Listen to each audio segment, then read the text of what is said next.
মানুষটা হয়তো নেই, কিন্তু তার কথাটা অতি শীঘ্রই বাস্তবায়ন হয়ে গেল। কার কথা বলতেছিলাম? ছাকা চৌধুরী। মজার ছলে বলুক আর রেলেই বলে থাকুক, সেই কথাটাই যেন আজ সেই স্বৈরা শাসক শেখ হাসিনার জন্য বাস্তবায়ন হয়ে গেল। যে ছাকা চৌধুরী বলেছিল এই আন্তর্জাতিক ট্রাইব্যুনাল যেন 2-4টা বিচার কার্যক্রম করে যেন বন্ধ না হয়, এটা যেন থেকে যায়। এখনো তার দল আসতে পারে নাই, কিন্তু রাখে আল্লাহ মারেকে। ব্যক্তি হয়তো ছাকা চৌধুরী নেই, কিন্তু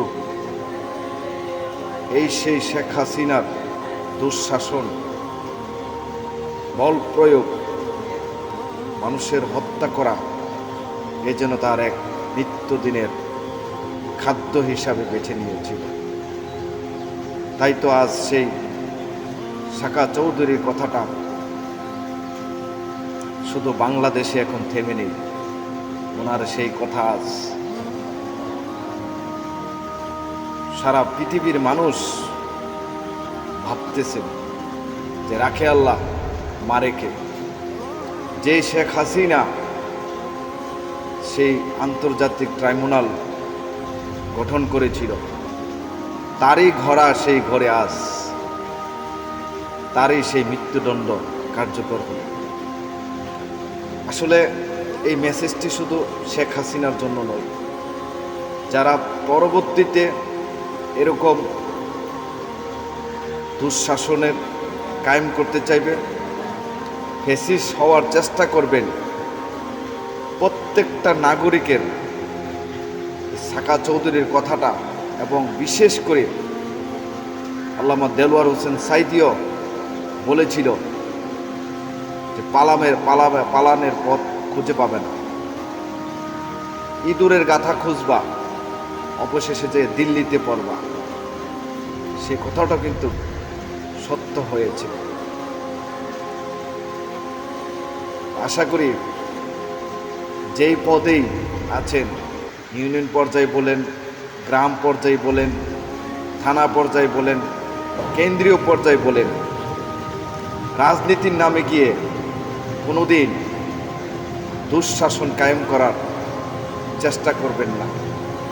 ইতিহাস সাক্ষী দেয়, এবং আমরা যে অল্প দিনে এই সেই ছাকা চৌধুরীর, আল্লামা দেলোয়ার হোসেন সাঈদীর কথাগুলি বাস্তবায়ন হয়ে যাবে, আমরা যে দেখে যেতে পারলাম, এটাও কিন্তু আমাদের জন্য একটা মেসেজ। তাই আশা করি রাজনীতি সেটাকে নীতির ভিতরে রাখবেন, যারাই পলিটিক্যাল পার্টিরা আছেন বা ব্যক্তিরা আছেন, অথবা লোভ লালসার চিন্তা করে দুঃশাসন কায়েম করার চেষ্টা করেন।